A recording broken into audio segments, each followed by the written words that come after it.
खट्टा खाने वाली चुड़ैल।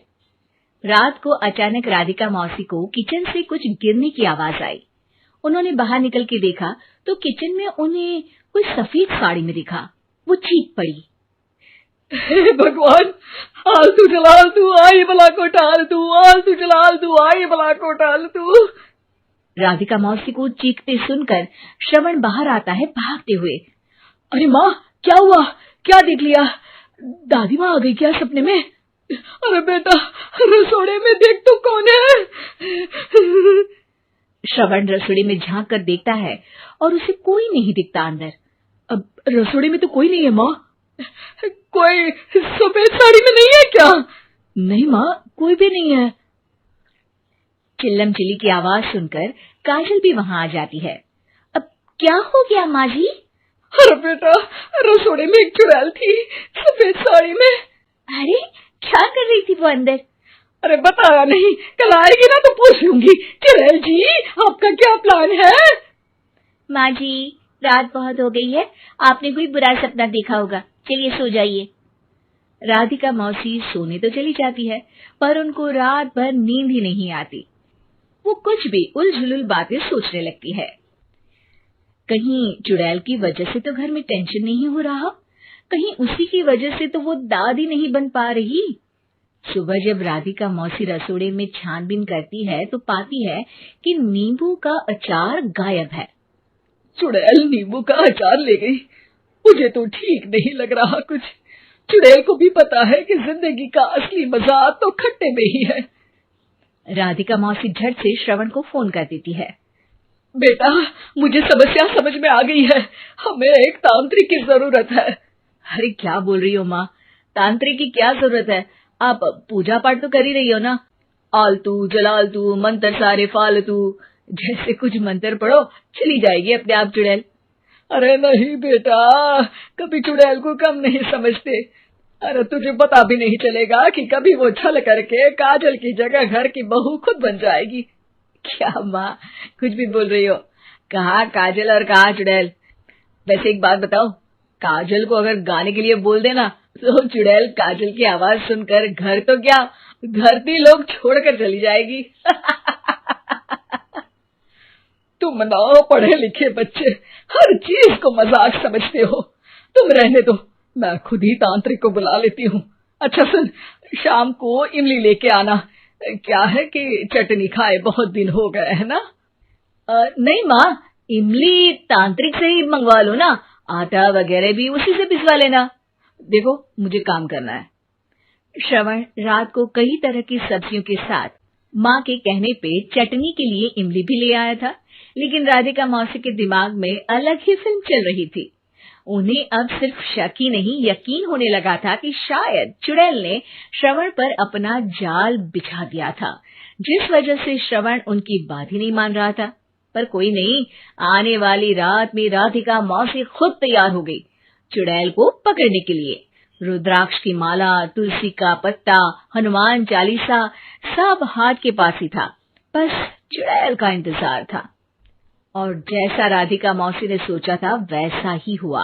वो चुड़ैल उस रात भी आई, पर वो राधिका मौसी से तेज निकली और राधिका मौसी के उससे पकड़ने के पहले ही वो भाग खड़ी हुई।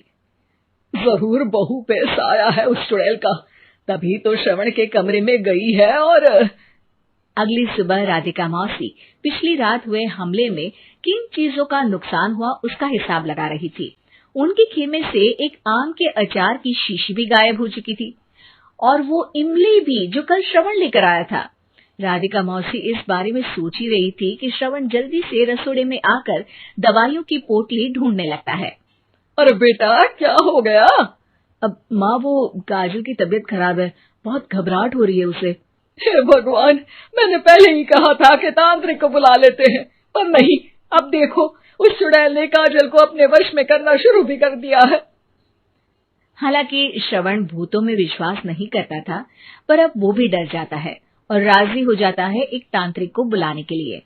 कुछ ही घंटों में तांत्रिक आ जाते हैं और राधिका मौसी तांत्रिक जी को सब बता देती है। घोर संकट, घनघोर संकट, चुड़ैल को मारू जोर चाकट, ओम भाट स्वाहा खटखा के आहा। अरे ये क्या मंत्र है? मेरे खुद के ओरिजिनल मंत्र है, कल रात को ही लिखे हैं, अच्छे लगे तो दाद चाहूंगा। एक और मंत्र सुनो। अर्ज किया है आब्राकडाब्रा, दिल्ली बम्बई आगरा, चंदा मामा सोरले सुरन मामू जारा। ये मंत्र है? अरे कोई 40 वालीसा पढ़ो ना। वक्त कम है, 40 नहीं पड़ेंगे, 20-25 में काम चलाना पड़ेगा।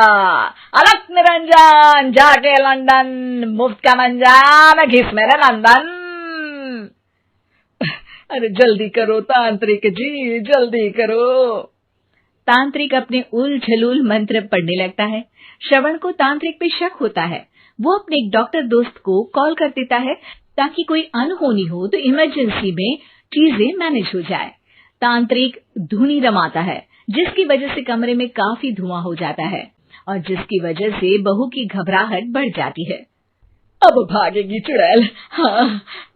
बहू खांसते हुए धुएं से बचने के लिए बाहर चली जाती है। अरे भाग रही है, भाग रही है।